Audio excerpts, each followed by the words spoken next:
This is the podcast that we ask our guests from in front and behind the camera, how did they get their foot in the door? What was the key to unlocking their success? What's their story? Our guest today is a Golden Globe winning actress whose versatility has seen her thrive in some of Britain's best TV and film, including Downton Abbey, the smash hit Liar, and one of my favourite movies, Filth. We chat about her leaving her parents at a young age to pursue acting at Redroofs School of Performing Arts, starting up her own production company, and her new ITV drama, Breathtaking. Our guest today is actress Joanne Froggatt. I'm curious to hear how you kind of, you're here now and you've done so many great shows and great films. How did it all begin? Where did that passion come from for performance? Um, I'm not sure. I think I was born with it, honestly. None of my family are in the industry at all, or in any kind of performing arts or music or acting or any of those sort of careers. So I grew up on a farm in North Yorkshire, in a tiny little hamlet in North Yorkshire. But I remember my mum saying that when I was 2, I asked if I could go to ballet lessons, and she was like, Wow. ballet? I was like, I want to go to ballet.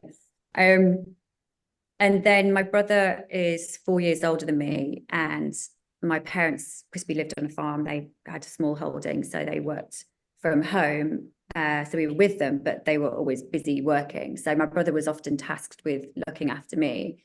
So we used to watch a lot of movies that were all probably a bit too old for me, because he's 4 years older. And I just used to be mesmerized by these adventures that these people were having. What kind of movies would it be, just out of interest? Like what sort of the 80s. So it was great movies. Yeah, great, the best movies. The best. Yeah. So anything from, what did we start? Goodness me, like such a wide range, from Gremlins to The Goonies to Stand By Me to Top Gun to American Werewolf in London. Amazing. Kids films then. Game. Yeah, exactly. Something completely inappropriate. American Werewolf in London, I was obsessed with. Not when I was 4, I was probably about 7 when I watched that. That's okay then. That's okay. Yeah, it's fine. But so I just remember being mesmerized by all these adventures, and as soon as I could sort of get to grips with the fact that this wasn't real life, this was somebody pretending, and you could do that for a living, I just thought, well, that's what I want to do. End of story.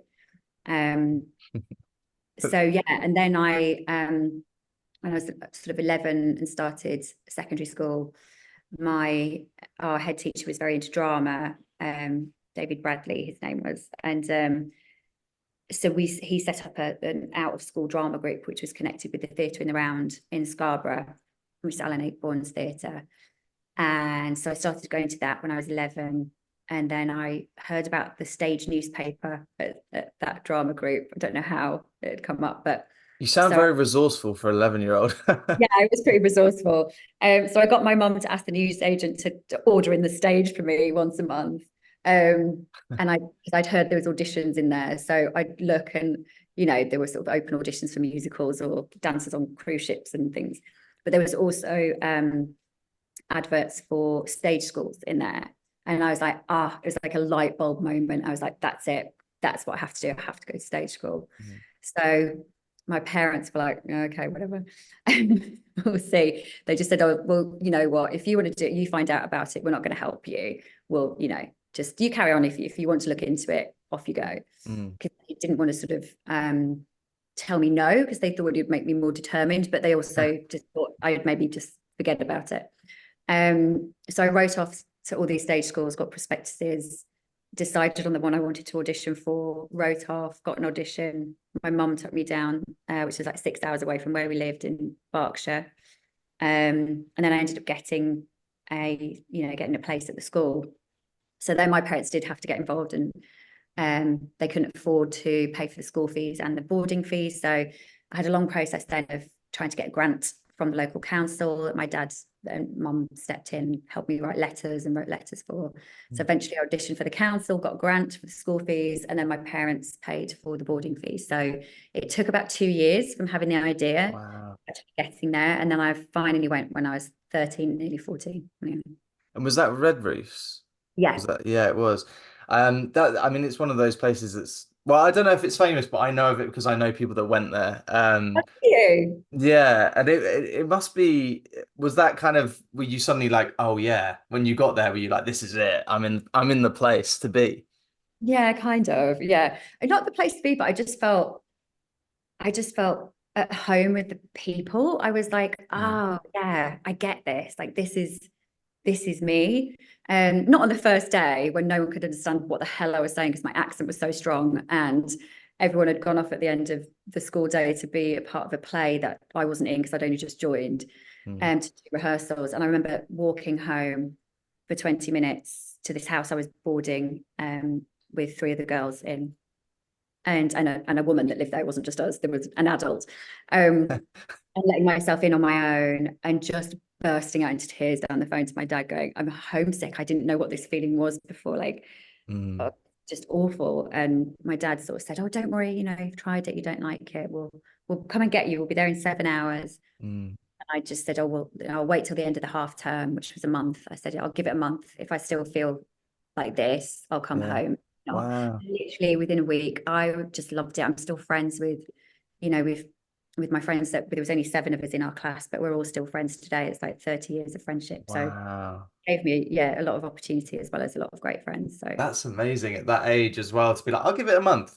I'll give it a month. Your dad's like, just come home. yeah, you broke his heart. You broke my parents' heart actually, both times. Yeah. No. I read somewhere, and I don't know if this is true, but was your first role in Heartbeat as an extra? Is Hmm. that it is? Oh, okay. I was thinking that was. Yeah, so I don't count that as my first role because I was an extra, but that was when Mm, I was still living in Whitby and I was about 12. And me and my mm, mum, they came around to the school and me and my mum were extras in Heartbeat. mm. Oh, wow. First- yeah, my first sort of role was playing an underage sex worker in The Bill, which I Yeah, got yeah. stage school. Yeah, so that was my big break. The So you can bill imagine is a my rite of parents, passage. yeah, exactly. You can imagine calling my parents going, guess what? I'm going to be a sex worker. They're like, oh, we're so proud. I Your dad know. was upset before when you wouldn't come home, and now he's like, "Oh God." Yeah, exactly. Yeah. No, but yeah, so but it was a really great starting point. So Mm. And I mean, you've had a really kind of diverse career, all the different jobs that you've done. I mean, going from Downton Abbey to Coronation Street to Filth, like all these, like they're so different. Do you enjoy kind of playing different roles and being versatile? Is that kind of do you enjoy that? yeah, definitely. It's definitely part of the sort of zest for what I do. I love the challenge of discovering a new character and I love doing different accents and yeah, I love, creating this new person. Mm, Um, it really excites me and it's what keeps me interested. And once I've sort of feel like I've covered that ground, I kind of mm, not say you never want to cover it again, but you're sort of always looking for something that's just a different challenge, a new challenge where you go, oh wow, that would be really amazing to sort of embark on creating that person. So mm. yeah, that definitely keeps me motivated. Yeah, I've before doing my homework for this interview, I was obviously very aware of your career and things you'd done, but I wasn't sure what accent you would have. I was kind of like, what's she gonna sound like? Because everything I've seen you in, you're kind of different, so I wasn't sure. And then it said that you were born up north, and I was like, ah. And then I saw a clip from the Golden Globes, and I was like, oh, okay. Your accent sounds quite southern. Um, well, I say it sounds southern to be honest, but was that kind of part of being in performance? Was that something that was it just kind of, I don't know, how did that come about? Just naturally adapted because because I lived so I left left Yorkshire when I was 13 really. I went Yeah. home on holidays and then I started my career so early 16. I never fully moved back Mm, to Yorkshire. So obviously I went to school in Berkshire for 2.5 years. Then I ended up in Manchester on Coronation Street for my first sort of big job. From 16 years old I was in Coronation, it was in Manchester until for 18 months till I was 18. mm, And then I ended up living in Nottingham for 10 years. So I've got a bit of a Midlands kind of twang. And then mm, since then in South. So it's just naturally mm. evolved. So I still say grass and path and all of that stuff, but It's quite balance it. handy in a way though, because you've kind of been all over the place as well, so you must have, picked up accents along the way as well. Yeah, Um, definitely. Yeah. I wanted to ask you, because I basically with you know what it's like with typecasting and playing different roles and everything else.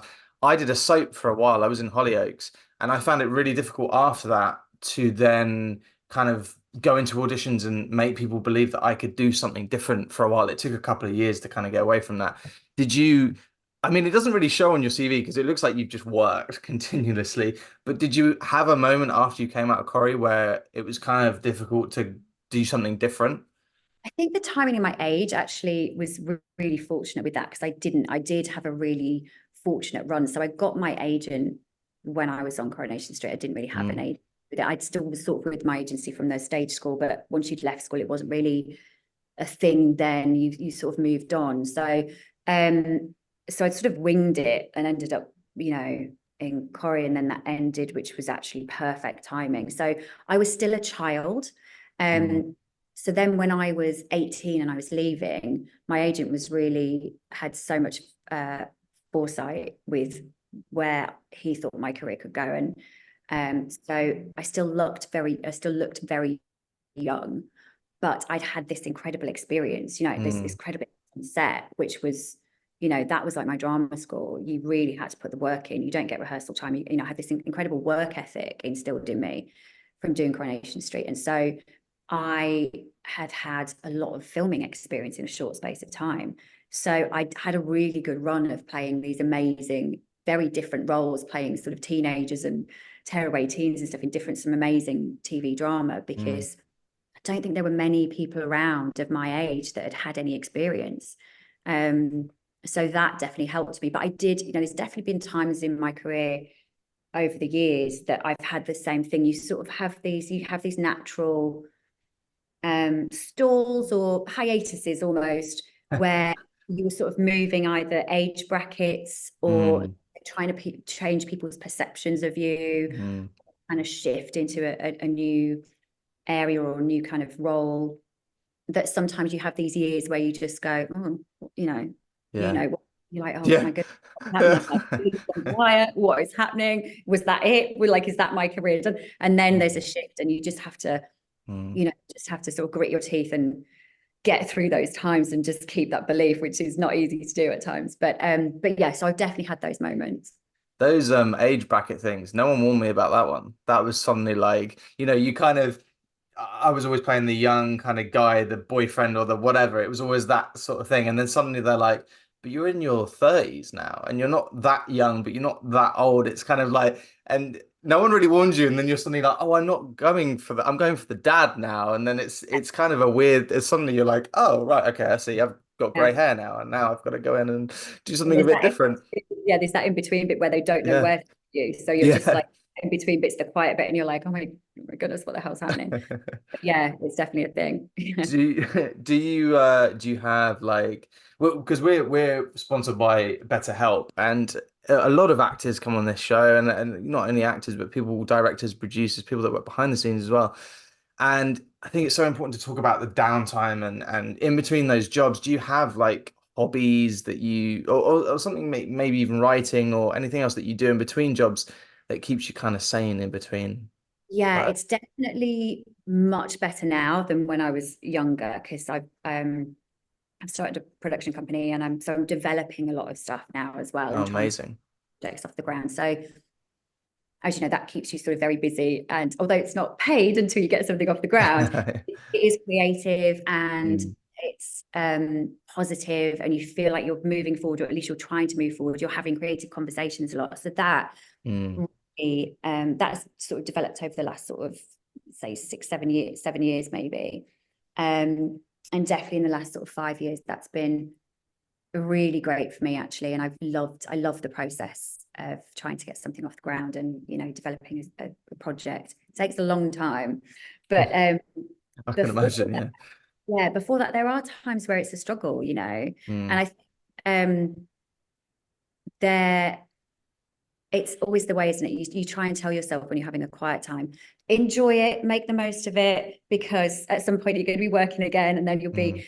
But also, it depends on people's situations. But financially, it can be incredibly stressful. If people have to take a second job, or it's that mm, decision: do I take a second job? Do I do this? What do I do?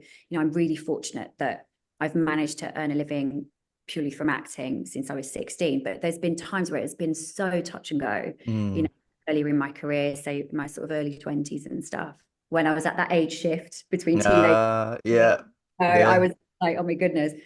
And it's hard. I think it's keeping a purpose, whatever that is, whether it's, you know, just whether it's just as simple as watching film, if that's what you like to do, or going to dance class, or going fishing, whatever it is you like to do, looking after a friend's kid, I don't know, anything that just makes you feel like you've got some purpose and that you're sort of giving something back in some way, or that you're, you know, you're sort of, your energy is going outwards rather than inwards. Because I think it's so easy for actors where we can be so introspective, and we kind of have to be, but those down times when there's not enough going on, that can really turn in on us as well. I think it's just getting that focus outward, you know. 100%. I think that's exactly why I did this podcast. I started it a couple of years back, and I was like, I get to talk to people that I admire, but also I get to, like, it's almost like having a bit of therapy, get to sort of chat about, you You're gonna be know, like, been through that. Yeah. yeah, you're gonna come off this cool drained. You're gonna be like, oh God, thank God. But no, yeah, I really admire how you've taken control of your career and the jobs that you've done, and it feels like you've made clear choices. Is that something you've done, or is it just has it appeared like that? But it feels like you've really kind of picked and choose the jobs that you've done. Yeah, I have to an extent, to as much of an extent as I can. I do, you know, I do say no to jobs. Yeah, I've said no to plenty of jobs because it's just not what I want to do at that time. And that doesn't mean that the job's bad. It just means that maybe it's just too similar, because, you know, it's like you do a role and people perceive it as being successful, or is successful, or they think you've done a great job in it. They go, oh, she was really good doing that. Let's get her to do that again. And if you don't sort of stop that at some point, if you're fortunate to be able to, you know, have the money in the bank to do so, if you saved your pennies, then you forever are sort of get trapped in that cycle, I think. So there are times where you do have to be really strong and say, I can't cover that ground again. I've just done it. I really need to look for something else. And I really need to be brave and sit and wait for the next thing that really piques my interest, or that I feel is going to really challenge me, or, you know, need something fresh to work on. Having said that, you know, you also have to pay the bills. So it's always the balancing act of all of those things. But I have tried to, as much as I can, yeah, my choices have been choices rather than just sort of rolling with it. But there's definitely been those times too. Well, it's a bit like, I don't know if you've random tangent, but it's kind of from what you said there. I don't know if you've read Matthew McConaughey's book, but I've got it on my Audible to listen to, actually. Oh, And have you? yeah. It's really good. It's really good. You'll enjoy it. But he talks about, I'm not going to now spoil it, but there's a little moment where he talks about how he decided that he had to go and kind of make a change in his career and not do so many romantic comedies, and kind of almost hold off and say no to everything until it stopped. And then he could do, you know, Killer Joe, or do, you know, a film like Dallas Buyers Club kind of thing. And apparently it was like 3 years of, and people just wouldn't, there was no films that he wanted to do. And it just shows you it doesn't matter what level you're at, that you can get pigeonholed. And if you're not careful, you kind of just end up going down that one track, and no one wants to kind of experiment. It's kind of terrifying, really. And there is so much, you know, and unfortunately there is still so much pigeonholing in our industry, and it makes sense, of course it does, because like you say, Matthew McConaughey is amazing on all those rom-coms, so of course they wanted him to do rom-com after rom-com, lots of money for everybody. But like you say, he was like, I can't do this, I've got to like take this risk and shift things. And I think, you know, if and when you have the opportunity to do that, and if that is burning inside you, that feels like the thing you need to do, then just try and listen to it, you know. And I mentioned earlier that I watched the video of you winning your Golden Globe for Downton Abbey, and but I mean, didn't realize until I watched it, I was like, oh my God, you were up against like the big dogs as well.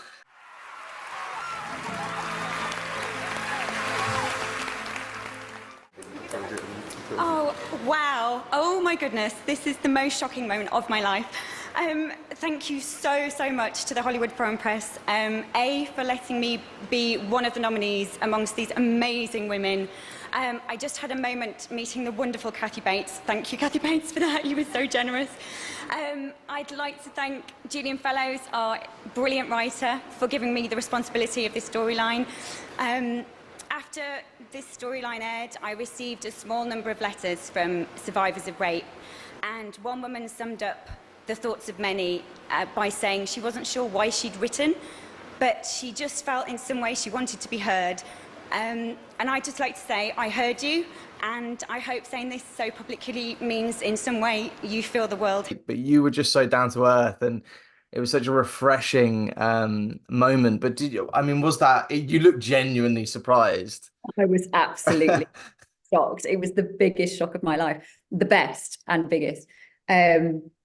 Yeah, I mean, it was all absolutely genuine. I didn't think I had a hope in hell of walking home with that award. I mean, why would I even consider that I would be walking away with that award that night? I just was like so thrilled with, the nomination. And I'd had a lovely chat with Kathy Bates in the loo previously, bumped into her. She was so lovely to me. And yeah, I mean, I was just kind of going, oh, okay, well, it's the awards early in the evening, so we get that out of the way, the stress is gone, and then we can just have a lovely evening. I was with lots of colleagues from Downton, and yeah, when they announced my name, I actually started clapping because I just You're like, yeah. I did hear my name, and then it sort of slowly dawned on me, and I was just like, I mean, my brain just went completely blank other than I've got to go to the stage. I've got to go to the stage. That's all I could think. And then you sort of walk down past all the big movie stars to the stage. And then you're just like, but I just sort of said what was in my heart, really. I just said the things I wanted to say. I know I referenced a letter that a viewer had sent me about their experiences of sexual assault. And I remember in this letter, it would just stuck with me so much because she'd said, I don't really know why I've written to you, but I suppose in some way I just wanted to be seen. And we'd already finished doing the press for that series where Anna, my character, had been sexually assaulted in the series. And it just stuck with me so much. I thought, if I ever get a chance to speak publicly about this again and it's appropriate, I really want to reference this woman's letter because it really sat with me. So that gave me the opportunity to sort of be able to say, I've seen you. I hope me saying this on such a big stage means you feel like the world's seen you. But so that was a really special moment as well. But it just came out. It wasn't like something I'd pre-thought about it many months before, but I hadn't sort of thought about it, the night before. Amazing as well to put that on such a big stage as well, in front of all those people, and to have, as you say, it was kind of off the cuff, but like, good for you for doing it as well. Check out the Patreon at patreon.com/life and film, where you'll get episodes early and uncut amongst other treats. And don't forget to follow us on Spotify and Apple Podcasts. If you enjoy this episode, please leave us a positive rating. Add us on Instagram, Twitter, TikTok at Life and Film Pod, and find our video episodes on YouTube by searching Elliot James Langridge Life and Film. Essentially, please like and subscribe everything. It makes a huge difference. Thank you. This podcast is sponsored by BetterHelp. Do you work in the film industry? Are you freelance? Or perhaps you have a 9-to-5? No matter what you do, mental health affects us all. I struggled early on in my career with the uncertainty of if and when I would ever work again, struggling to pay my bills, or simply with anxiety. Don't know about you, but being an actor, it's very important for me to maintain structure in the downtimes, and I found not only exercise, but talking to someone, for me, was a game changer.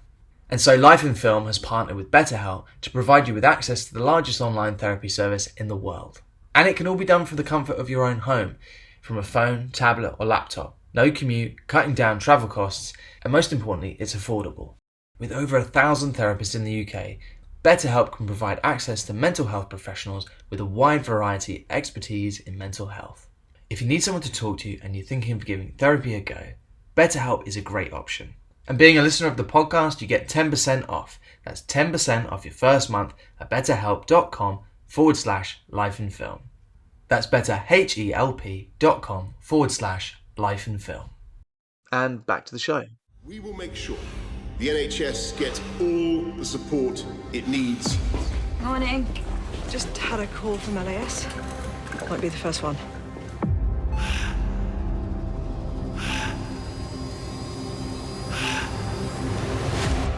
I'm not going to make it home this weekend, sorry. It's madness. There's currently no PPE at all. They were overwhelmed. The virus is always going to be ahead. Trust the guidelines. This is insane. Irving, where's the defib? Where's the gas trolley? The public can be assured that we have a clear plan. There's no plan. Members of our team are wearing bin bags and going home wondering if they're going to die in the night. Don't go there. We're already there. You know, this thing is spreading. They just keep coming, but no one is giving up. Prepare for the worst, but hope for the best. Breathtaking starts the 19th of February on ITV1 and ITVX. But yeah, I essentially have watched the entirety of your show in one go. Really enjoyed it. What a very traumatic performance. How did you prepare for, it must have been a pretty heavy shoot. Yeah, it was an incredible experience actually, because the whole ethos of the show from beginning to end was authenticity and trying to make it the most real portrayal that we could. Very much from Rachel Clark, whose memoir it's based on. She was a consultant doctor who was he's still working in the NHS, but was also working on the front line during the pandemic. And our other two writers, Prasanna Puwanaraja and Jed Mercurio, who many people will know from Line of Duty, amongst many other things. The three of them, when they were writing together, sent the script off to doctors and nurses and HCAs and asked them, is this in line with your experiences? Is there anything that doesn't feel authentic? Rachel had obviously lived it herself. We had our hospital is fictionalized and my character's fictionalized to be able to incorporate different stories into one hospital, but every single story in our drama happens. So every patient story is based on an actual patient. Every patient story happens somewhere in the UK.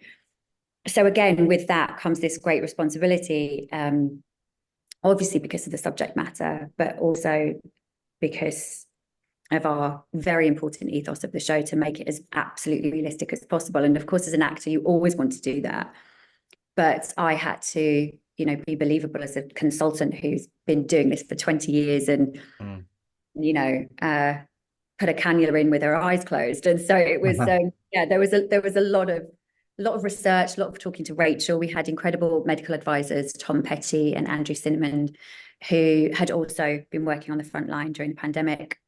We had 2 days medical boot camp where they gave us a crash course in medicine. So we understood what we were saying. So when we were talking about a blood gas, they'd say, the blood gas can be this, but it depends what this reading is and how the two go together. And there was all these intricacies to sort of understand. And then we had a rehearsal week, which really sort of turned into of sort of 5 days of intensively running the resus scenes, just the physicality of it, and trying to get to grips with the equipment, how you would touch a patient, how you talk to a patient, what you're looking for when you look at a patient. So you're not just coming into a room and having a conversation with somebody, you're chatting to them, but you're actually looking for their vital signs and you're looking for this. And so it's all this sort of detail that was embedded in there. And also the little moments of humanity that, I wouldn't have known about, I wouldn't have thought of probably as an actor, that Andrew and Tom and Rachel were able to impart that knowledge on us. For example, in the first episode, there's a scene where I pronounce a patient deceased and in the back of an ambulance. And I remember Andrew that day saying, when you pronounce the time of death, you might do something like just put a hand on the patient's arm or, just as a mark of respect. And it was those little moments that to me was so important to make it feel real, to make us really feel like we were those people in that environment. Well, I mean, for me, obviously, I'm not in a medical profession, but watching it, it just felt totally real. And I mean, some of the performances and also the the characters that you're dealing with and you're treating, it just, yeah, it really kind of, yeah, it really got to me. And it is those little intricacies and those little touches and those little moments that kind of bring everything together as a whole, I guess. But I mean, it must be shooting something like that. I mean, the pandemic was now beginning of the pandemic was 5 years ago. Is it almost 5 years ago? Which is Course, yeah. kind of crazy. Because we kind of lost a few years there. It doesn't feel like it could be that long ago. Was it kind of, it must have been a bit surreal, like going back in Really and wearing a surreal. mask and all of Yeah, that. it was a really surreal experience actually, and the way we shot as well, which was Craig Viveris's idea and sort of brainchild, that he wanted to keep the energy of the situation. So it was his idea. We actually shot in this disused university building, and we had three floors of the building, which were three wards, and they were built in real time. The lighting was 360, so there was no setup time for lighting.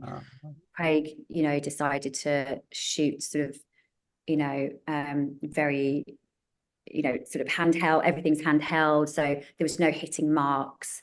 It was very much them sort of following us, reacting to the situation. Ran a lot of scenes together. So Resus ran into this, ran into the next scene, which again just added to the authenticity, because they don't have time to stop there. There's emergency after emergency after, it's just like you're hit with something else and something happens that you have to deal with.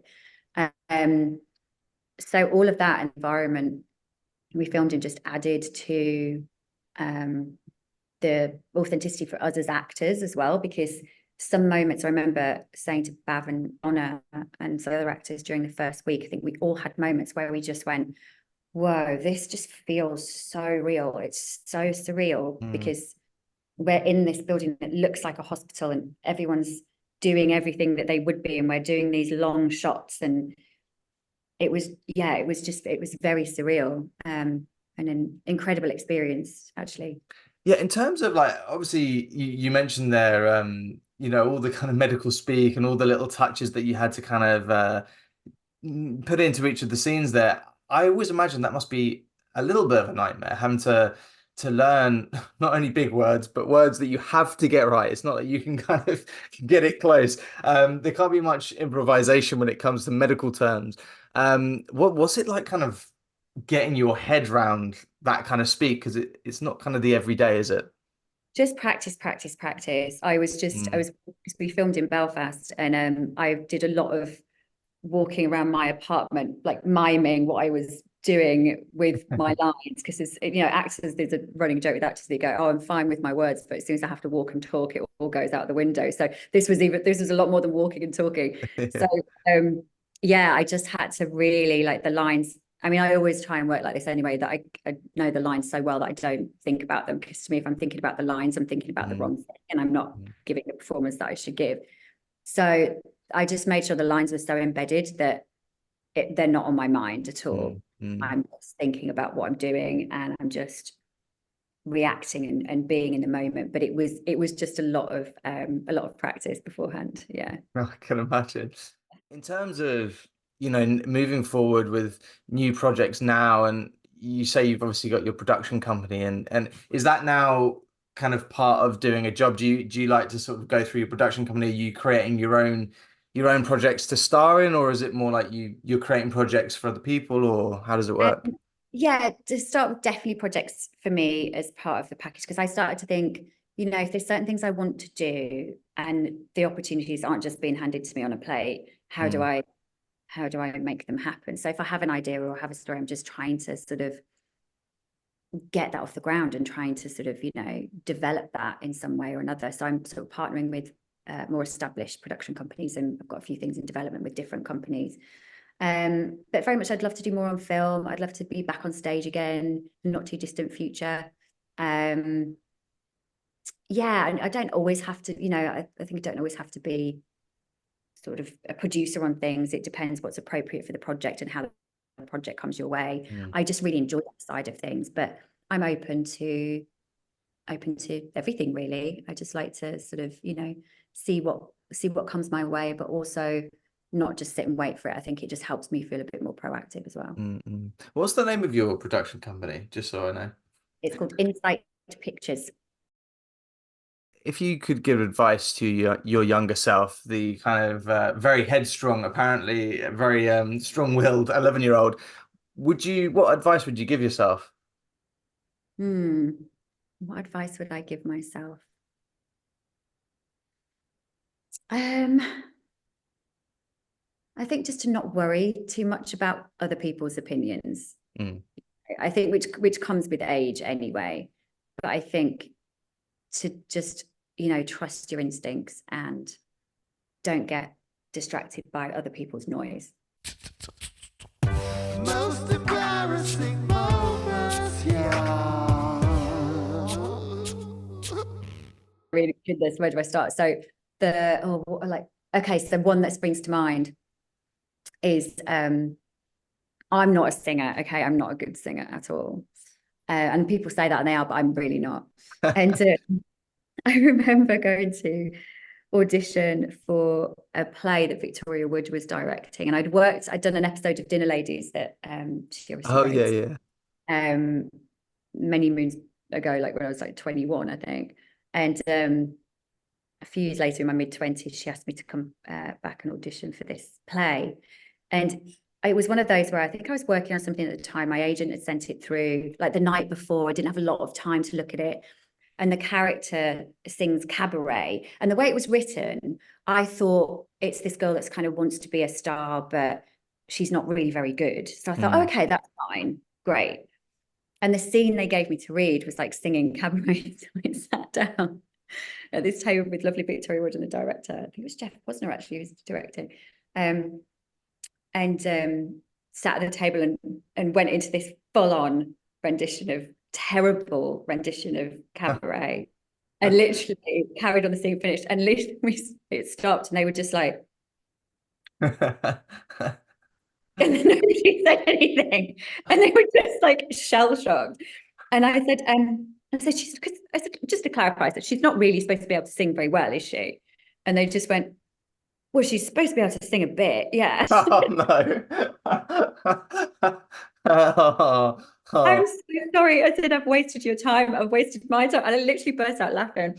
And we just kind of went, thanks. It was really nice to see you, Joe. I was like, yeah, thanks very much. Oh my gosh, it was mortifying. And I hate singing in public anyway. So yeah, that was my God. That's amazing. That's amazing. That is one of those things where you just think you've just got to go for it.